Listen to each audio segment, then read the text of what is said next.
তবে প্রভুর নাম জপিও তখন। প্রভুর করুণা যদি পাইবারে চাও, গভীর রাতে উঠে প্রভুর গুণগান গাও। ও আমার যুবক বাবারা, আমার আল্লাহ প্রতি রাত প্রথম আসমানে আসেন নেওয়ার জন্য না দেওয়ার জন্য? বলেন বলেন। কাকে দিবেন? বান্দাকে। বান্দাকে দেওয়ার জন্য আসেন। কখন আসেন? শেষ রাতে। কোন দিন? প্রতিদিন আসেন দেওয়ার জন্য। তোমার যদি লাগতো তুমি কেন ঘুমাও? আল্লাহ তাআলা বলে, আমি বান্দারে এত আদর করে বানাইছি, আমার বান্দার কি প্রয়োজন আমি আল্লাহ পাঠাবার আগে সব দিলাম। আমার বান্দা বান্দির পানির দরকার আগে দিছি ফ্রি, আমার বান্দা বান্দির আলোর দরকার ফ্রি সূর্য দিয়ে দিলাম, বান্দার বাতাসের প্রয়োজন সব দিয়ে দিলাম। আবারও প্রতি রাতে আমি আসি, আলা মিন মুস্তাগফিরিন ফাগফির আলা, আলা মিন মুস্তারজিকিন ফারজুকা। এর রাতে কে গুনাহ করছো ক্ষমা চা গোপনে গোপনে, কারণ আসমান নীরব, জমিন নীরব, গাছের পাখিরাও ঘুমায়, নদীর মাছও ঘুমায়, ঘরের তোর মা বোন সবাই ঘুমায়। এখন রাস্তা ক্লিয়ার, কেউ শুনবে না। গোপনে সুন্দর করে ওযু বানাইয়া যায় নামাজ বিছাইয়া কলিজা ভরে যদি ডাক দাও, ইয়া আল্লাহ, আমি আল্লাহ তো তোর মোহাব্বতের জন্যই প্রথম আসমানে তাজাল্লি দিয়ে দিলাম, চাইতে দেরি আমি আল্লাহ তোকে দিতেও দেরি করব না।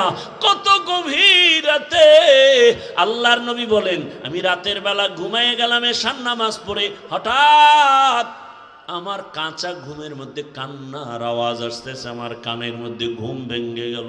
এই রাতে কে কাঁদে আর আমার ঘুম ভাঙলো? নবী বলেন, আমি উঠলাম, নজর করে দেখলাম আমার মাথার পিছনেই তো মসজিদে নববী। আমি দেখি ওখানে একজন আল্লাহর বান্দা রাতের গভীরে নামাজে দাঁড়ায় দাঁড়ায় কান্না করে। আমি দরজার কিনারায় অপেক্ষা করি, নামাজ শেষ। আমি ভাবতেছি মনে হয় অন্য কেউ, তাকায় দেখি না না, জান্নাতের 1 নাম্বার সাহাবী আবু বকর নামাজে দাঁড়ায় গভীর রাতে কান্না করে। আমি আবু বকরকে দেখলাম, আবু বকর আমারে দেইখা চমকে উঠলেন, ইয়া রাসূলুল্লাহ, এ গভীর রাত আপনি কি ঘুমান নাই? বলে, তোমার কান্নায় ঘুম ভেঙে গেল। ও আবু বকর, তুমি কাঁদলা কেন? আবু বকর বলেন, ইয়া রাসূলুল্লাহ, মালিকের আদালতে কেমনে দাঁড়ায় হিসাব দেব সেই ভয়ে কান্না করতেছিলাম। আমার আল্লাহর আদালতে কেমনে দাঁড়াবো? নবী বলেন, কেন? আপনার তো জান্নাতের টিকিট রেডি, 10 জনের প্রথম আপনি।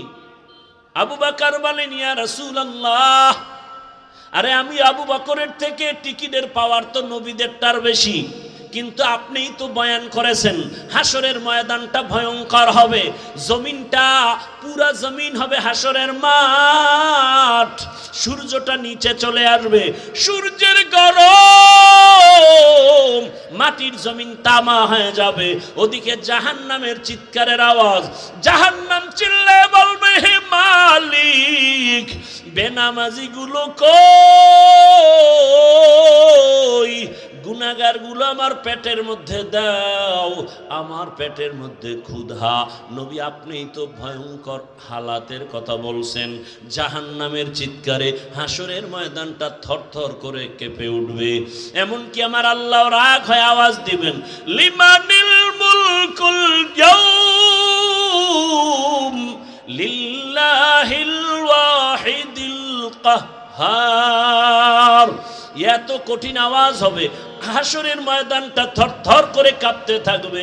ও নবী, আপনিই বয়ান করেছেন এত কঠিন হালাত, নারী আর পুরুষ সব উলঙ্গ দাঁড়াবে হাসরের মাঠে।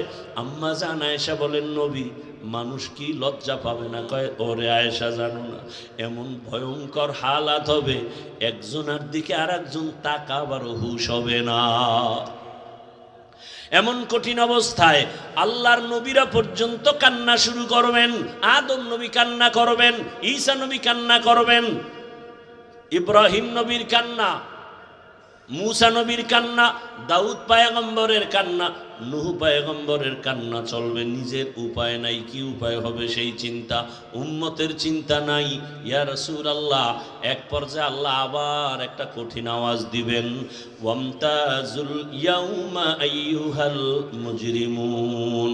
আল্লাহ একটা গায়বী আওয়াজ দিয়ে বলবেন, ও গুনাহগারেরা, ও বেনামাজিরা, ও বেপরদাওয়ালারা, যারা কোরআন হাদিস মানো নাই, আলেম ওলামা মানো নাই, নবী রাসূল মানো নাই, আজকে আমার নেককারদের থেকে তোরা আলাদা হইয়া যা, নেককারদের থেকে আলাদা হ।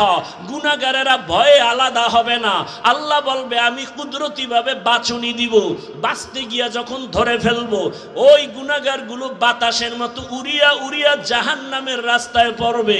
আর আল্লাহ বলবেন, ও আমার নেকামলওয়ালা, ও পর্দাওয়ালা নামাজি, সূর্যের গরম মাথায় লাগাইস না, আরশে আজিমের নিচে গিয়ে অপেক্ষা কর, রহমতের নবীর সাথে তোমরা সব জান্নাতে যাইবা। আর যারা গুনাহগার বেনামাজি, এদেরকে জাহান্নামের পথে দাঁড় করাইয়া আল্লাহ বলবে, ও ফেরেশতারা, লাইনে দাঁড় করাও, আর আমি বাম হাতে আমলনামা দিব। ও রহমতের নবী, আল্লাহ যদি আমি আবু বকরকে ডাইকা বলে, আবু বকর আমার জান্নাত পাইয়া কি নিয়ে আসছো বলো, আমি যদি বলি আল্লাহ তোমার জান্নাতের মোহাব্বতে তোমাকে পাওয়ার জন্য নামাজ রোজা তেলাওয়াত জিকির নিয়ে আসছি, আল্লাহ যদি বলে আবু বকর আমি যেইভাবে নামাজ চাইছি ওইভাবে হক আদায় করে নামাজ আদায় করো নাই, আমি যেইভাবে রোজা চাইছি ওইভাবে হক আদায় করে তুমি রোজা আদায় করো নাই, তোমার আমল আমার কাছে পছন্দ হয় নাই, সাথে সাথে আমার উপরে জাহান্নামের অর্ডার জারি হয়ে যাবে। ওই সময় আমি আবু বকরের কি উপায় হবে? চোখের পানি ছেড়ে কান্না করি, ও পয়গম্বর দোয়া করবেন আল্লাহর আদালতে যেন নাজাতের রাস্তা খুলিয়া যায়। ও আমার যুবক বাবারা, বৃদ্ধ বাবাজিরা, পর্দার আড়ালের মা বোনেরা, আমি যে এত কষ্ট করে আপনাদের যত বয়ান শুনাইছি, আমি একবারও কিন্তু বলি নাই মাদ্রাসায় আসো, স্কুল ছেড়ে দাও, কলেজ ছেড়ে দাও, না, বরং তুমি কলেজে পড়ো, স্কুলে পড়ো, দাবি নাই। তুমি ডাক্তার হও, ইঞ্জিনিয়ার হও, প্রফেসর হও, এসপি হও, এমপি মন্ত্রী যাই হও না কেন, অনুরোধ করি বাবা, তোমার মতো কত যুবক স্কুল কলেজে পড়িয়াও নামাজ ছাড়ে না, দাড়ি কাটে না। নিজের বিবেকটাকে জিজ্ঞাসা করো, তোমার কপাল কেন খারাপ, তুমি পারো না কেন? তোমার মতো কত যুবক রাস্তায় গাড়ি চালায়, 5 বেলার নামাজ পড়ে নাই, বলো তুমি কেন পারবা না? তোমার মতো যুবক র্যাব, আর্মি, পুলিশ, বিডিআর এর চাকরি করে নামাজ পড়ে, তুমি কেন পারো না? তোমার মতো যুবক তাকায় দেখো, নদীর মধ্যে মাছ ধরে নামাজ পড়ে, কৃষি কাজ করে নামাজ পড়ে। নিজেকে জিজ্ঞাসা করো, তোমার কপালে কার বরদোয়া লাগছে? মা বাবার, নাকি শিক্ষকের, নাকি উলামায়ে কেরামের? না হয় তোমার মতো যুবক যদি দুনিয়ার সব লাইনে চাকরি করে, ব্যবসা করে, নামাজ পড়ে, তুমি পারো না কেন? ও পর্দার আড়ালের আম্মা জানেরা, আপনার মতো কত মা এই এলাকায় এখনো খুঁজলে পাওয়া যায়, বেপর্দায় চলে না, নামাজ ছাড়ে না, মোবাইলে সময় নষ্ট করে না। ও আম্মা জানেরা, বোনেরা, মনটা কি চায় না একজন আদর্শমান ডাক্তারের মা হয়ে যাবেন? আপনার সন্তানের ব্যবহারে শিক্ষকরাও দোয়া করবে, আপনার সন্তানের আচরণে আলেম ওলামাও দোয়া করবে, আপনার সন্তান ডাক্তারি করবে, নামাজ পড়বে, কোরআন তেলাওয়াত করে আপনাদের জন্য দোয়া করবে। এরে আম্মা জান, যদি এমন চান আপনাকে আদর্শবান হতে হবে, আর জমিনে রহমতের নবীর আদর্শ থেকে সুন্দর আদর্শ আর নাই। ও আল্লাহর বান্দারা, ও আমার যুবক বাবারা, মা বোনেরা, বৃদ্ধ বাবাজিরা, তওবার দরজা খোলা, আল্লাহর কাছে তওবা করেন, সাহায্য চান, নামাজের মাধ্যমে, ধৈর্যের মাধ্যমে আল্লাহকে মনে মনে ডাক দেন। ও যুবক বাবা, জীবনে তো দাড়ি কম কাটো নাই, বেপরদায় কম চলো নাই, এখনো কি তোমার মনের শখ মিটে নাই রে বাবা? কয়দিন আর হায়াত পাইবা জানা নাই, আর কবে গুনাহ থেকে তওবা করবা জানা নাই। অন্তর যদি ভালো হয়, যদি তওবার নিয়ত থাকে, মনে মনে আমার আল্লাহকে ডাকো আর বলো, হে আল্লাহ, জীবনে কত হাতের দ্বারা গুনাহ করলাম, জবানের দ্বারা গুনাহ করেছি, চোখের দ্বারা গুনাহ করেছি। ও আল্লাহ, আমার মতো যুবক জেনারেল লাইনে থাকিয়া যদি নামাজ পড়ে, আমি কেন পারবো না? আল্লাহ তুমি বুঝি বেজার হয়ে গেছো, আজকে থেকে তওবা করতেছি, মরিয়া গেল আর নামাজ ছাড়বো না, দাড়ি কাটবো না, বেপরদায় চলবো না, মা বাবার দোয়া নিয়া, শিক্ষকের দোয়া নিয়া, ওলামায়ে কেরামের পরামর্শ নিয়া, রসুলের আদর্শ মেনে চলবো। আর আলেমদের মোহাব্বত অন্তরে নেও, কারণ এই ওলামায়ে কেরাম তোমার জন্য চোখের পানি ছেড়ে আল্লাহর কাছে দোয়া করে, গোটা উম্মতের হেদায়াতের জন্য দোয়া করে। আরে এত কষ্ট করে লেখাপড়া করে এই মাদ্রাসার সন্তানগুলো, খোঁজ নিয়ে দেখবা রাতের বেলা ঘুমায় না, ভোর রাতে উঠিয়া মাওলার কোরআন তেলাওয়াত করে, নামাজ পড়ে, দোয়া করে। এলাকায় শান্তি দাও, অসুস্থ রুগীদের সুস্থ বানাও। ওই ওলামায়ে কেরামের দোয়া নিয়া চলিও রে যুবক। আর ওলামায়ে কেরাম যেখানে তৈরি হয় ওদিকে তোমার অন্তরটা নরম রাখিয়া পারলে সহযোগিতা করিও। আর আল্লাহকে বলিও, আল্লাহ আলেম হইতে পারি নাই, একজন আলেমের সহযোগী হতে চাই, একটু সহযোগিতাও করিও। আল্লাহর মোহাব্বতে কোরআনওয়ালাদের সহযোগিতা করা, জীবন তোমার দুনিয়াতেও কামিয়াব হবে, পরকালেও কামিয়াব হবে। খবরদার এমন অন্তর যেন না হয় যে কোরআনওয়ালাও হতে পারলা না, কোরআনওয়ালাদের খেদমতেও তুমি আসতে পারলা না, এমন বদনসিব যেন তোমার না হয়।